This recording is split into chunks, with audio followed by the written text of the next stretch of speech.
To be an effective communicator, you have to have a good grasp of the English language. There's not a day that doesn't go by that I don't draw on my historical training in one way or another. We use math every day in almost everything we do, actually. First thing we do when we come in is we figure out our profit loss for the day before, which includes adding up all the retail sales for the day before, all the wholesale sales for the day before, anything else that we sold, subtracting from that anything that we spent yesterday, which include food and labor, overhead, any old bills that we had to pay. Subtract what you spend from what you make, and you get your profit or your loss for the day.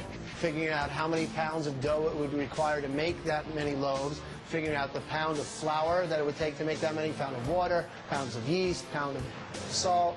Figure all that out, give it to the bakers.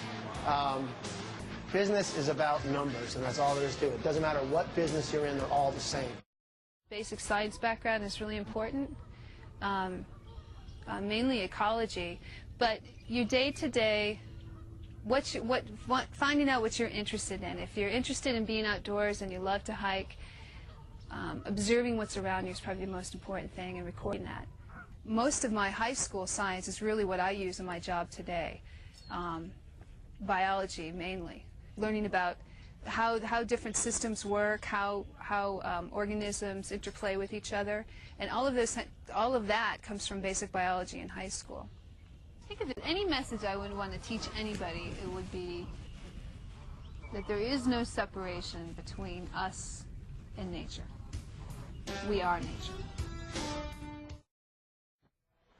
I am a hairstylist, and I also am a salon owner.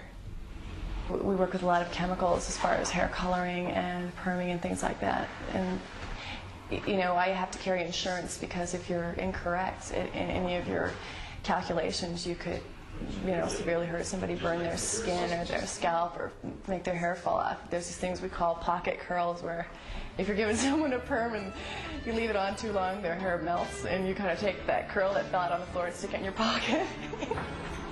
I did it only in beauty school.